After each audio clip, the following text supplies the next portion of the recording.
Hi friends, welcome back to my channel. പാർട്ടിയിലൊക്കെ highlight ആയിട്ട് നിൽക്കുന്ന ഡോണറ്റ്സിൻ്റെ റെസിപ്പി ആയിട്ടാണ് ഞാൻ വന്നിട്ടുള്ളത്. അതെങ്ങനെയാണ് ഉണ്ടാക്കുന്നതെന്ന് നോക്കാം. അതിന് മുമ്പായി എൻ്റെ ചാനൽ ഇതുവരെ ആരും സബ്സ്ക്രൈബ് ചെയ്തിട്ടില്ലെങ്കിൽ ഒന്ന് സബ്സ്ക്രൈബ് ചെയ്യുക. കൂടെ ബെല്ലൈക്കൺ കൂടെ പ്രസ് ചെയ്താൽ ഞാൻ പുതിയ വീഡിയോസ് അപ്ലോഡ് ചെയ്യുന്ന സമയത്ത് നിങ്ങൾക്ക് നോട്ടിഫിക്കേഷനായിട്ട് കിട്ടും.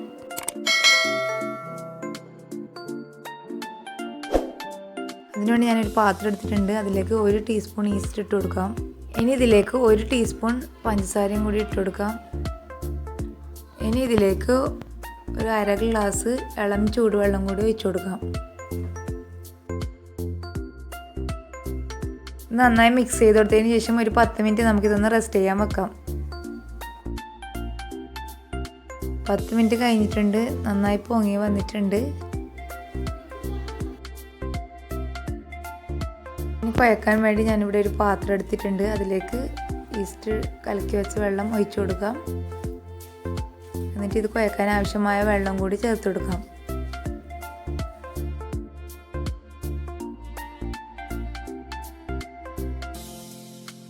ഞാനിവിടെ 1.5 കപ്പാണ് മൈദ എടുത്തിട്ടുള്ളത്.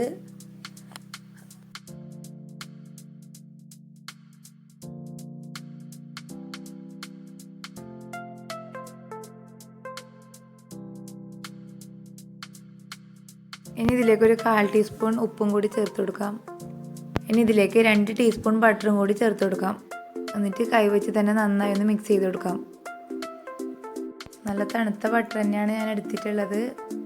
ഇനി ഒരു ചപ്പാത്തിക്ക് കുഴച്ചെടുക്കുന്നത് പോലെ നല്ല സോഫ്റ്റ് ആയിട്ട് തന്നെ കുഴച്ചെടുക്കാം.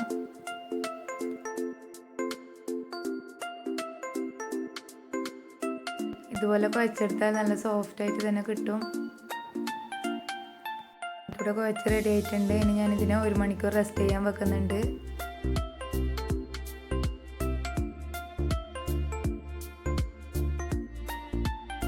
ഒരു മണിക്കൂർ കഴിഞ്ഞിട്ടുണ്ട്. മാവ് നന്നായി പൊങ്ങി വന്നിട്ടുണ്ട്. റെസ്റ്റ് ചെയ്യാൻ വെക്കുന്ന സമയത്ത് അടുപ്പിൻ്റെ സൈഡിലൊക്കെ വെച്ചാൽ നല്ലതാണ്. കുറച്ച് ചൂട് തന്നെ ഇതിന് വേണം. ഇനി വീണ്ടും ഇതിനൊന്ന് കുഴച്ചെടുക്കാം. ഒട്ടിപ്പിടിക്കുന്നുണ്ടെങ്കിൽ കുറച്ച് മൈദ ഇട്ട് കൊടുക്കാം.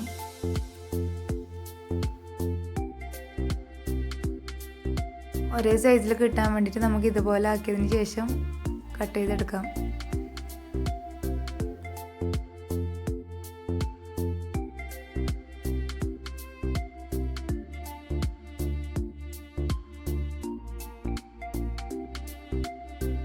ഇതുപോലെ ഉള്ളിലേക്ക് ഇട്ട് കുഴച്ച് കൊടുക്കാം.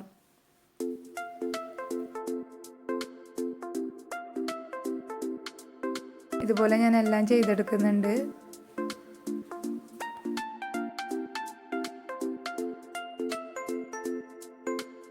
ഇനി കൈ വെച്ച് തന്നെ ഇതുപോലെ പരത്തി കൊടുത്ത് ഒരു ഷേപ്പാക്കി എടുക്കാം.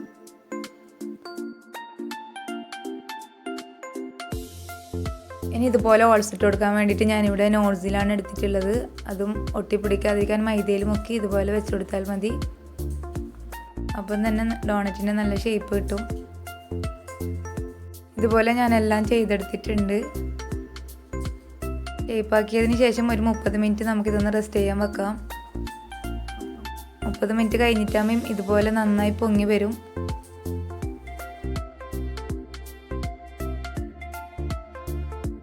ഇത് ഫ്രൈ ചെയ്യാൻ വേണ്ടി ഞാനിവിടെ ഒരു പാനിൽ എണ്ണ ചൂടാക്കാൻ വെച്ചിട്ടുണ്ട്. ഇനി ഇതിൻ്റെ ഷേപ്പൊന്നും പോവാതിരിക്കാൻ വേണ്ടിയിട്ട് കയ്യിൽ കുറച്ച് മൈദ ഇട്ട് കൊടുക്കാം. എണ്ണ ചൂടാകുന്ന സമയത്ത് നമുക്ക് ഓരോന്ന് ഇതുപോലെ ഇട്ട് കൊടുക്കാം. ഇട്ട് കൊടുക്കുന്ന സമയത്ത് ഹൈ ഫ്ലെയിമിലും പിന്നെ ലോ ഫ്ലെയിമിലും ഇട്ടിട്ട് വേണം ഇത് ഫ്രൈ ചെയ്തെടുക്കാൻ. ഇതിന് ഒരുപാട് സാധനങ്ങൾ ആവശ്യമൊന്നുമില്ല. പെട്ടെന്ന് തന്നെ നമുക്കിത് തയ്യാറാക്കാനും പറ്റും. കുട്ടികൾക്കൊക്കെ നല്ല ഇഷ്ടപ്പെടുന്ന ഒരു സാധനമാണ് ഡോണറ്റ്. ഒരു സൈഡിൽ ബ്രൗൺ കളർ ആകുമ്പോൾ നമുക്കിതൊന്ന് തിരിച്ചിട്ട് കൊടുക്കാം. ലോ ഫ്ലെയിമിൽ ഇട്ടിട്ട് വേണം ഇത് ഫ്രൈ ചെയ്തെടുക്കാൻ. എന്നാലും ഉള്ളൊക്കെ നല്ലതുപോലെ വെന്ത് കിട്ടും. 2 സൈഡും ബ്രൗൺ കളർ ആകുമ്പോൾ നമുക്കിതൊന്ന് കോരിയെടുക്കാം. ഇനി ഇത് ഡെക്കറേറ്റ് ചെയ്യാൻ വേണ്ടിയിട്ട് ഞാനിവിടെ ഡാർക്ക് ചോക്ലേറ്റ് മെൽറ്റാക്കി വെച്ചിട്ടുണ്ട്. ഇനി ഒരു ഡോണറ്റ് എടുത്ത് നമുക്കിതിലേക്ക് ഒന്ന് മുക്കി കൊടുക്കാം. എന്നിട്ട് നമുക്ക് ഇഷ്ടമുള്ള രീതിയിൽ ഡെക്കറേറ്റ് ചെയ്തെടുക്കാം.